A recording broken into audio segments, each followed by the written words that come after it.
Here's what's coming soon to Spokane. So number one is that construction season is almost done. It has been an intense construction season this year, with many roads, specifically downtown, being closed and getting resurfaced or completely changing from 2 lanes to 1 lanes, adding bike lanes.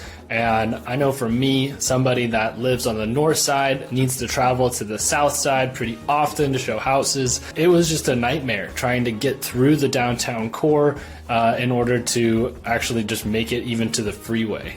So not including all of the major apartment buildings and townhomes that are all being constructed right now, just specifically some of the major corridors that have been under massive construction that are opening back up. First one being North Monroe Street. It has been shut down almost all summer. North Monroe has been closed from the north side of the Monroe Street Bridge by Kendall Yards all the way up to Boone and on and off, from basically complete closure down to 1 lane.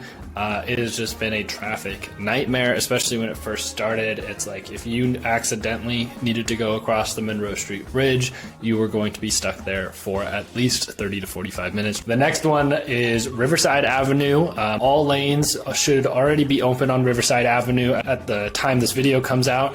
That's been a long project going east and west in downtown Spokane to improve the bikeability of downtown Spokane. That project is not over, it's just on pause for the winter, so winter driving will be fine through the area. There won't be any closed lanes, but that Riverside at Stevens and Wall will actually be closing in the springtime to finish up that project. And the last area that has been a complete nightmare for the longest time has been Thor and Freya. The bottom of the hill has been under construction all the way up to Sprague. The Sprague and Freya intersection has been a nightmare for months and months now, and I've just completely avoided that area as much as possible, and so that will also be a huge relief. So let me know down in the comments, which street are you most excited about opening, or what construction project has caused the biggest headache for you? I'm always hopeful that construction season won't be so bad, but it just always seems like there's just something insane going on. The next thing we're talking about is rental prices dropping here in Spokane. So there's actually some relief for our renters.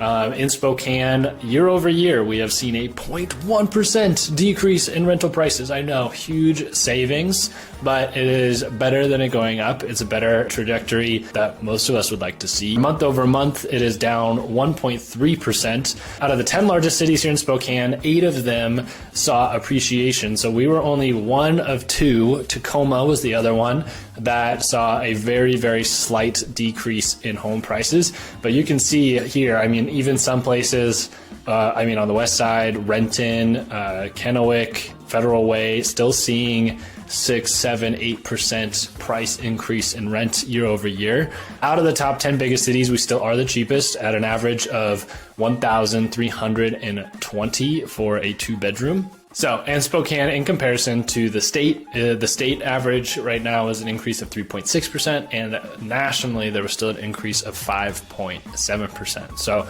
we'll see if this trajectory continues, but I think this has a lot to do with just how many apartment buildings are being built right now. And I know from my own personal experience, seeing people trying to get into rentals and just thinking that things are still unaffordable, but also having multiple clients that are landlords and noticing that it's taking them a lot longer to find a tenant. Definitely a softening in the rental market along with the real estate market. The last kind of exciting thing making Spokane officially a big city is that we're getting some double-decker buses. The STA, the Spokane Transit Authority, is looking at spending approximately $9 million on buying 7 double-decker buses. So those are some pretty expensive buses, like $1.2 million a piece or something like that. These will replace the accordion style buses that we have, the ones that are like 2 buses long.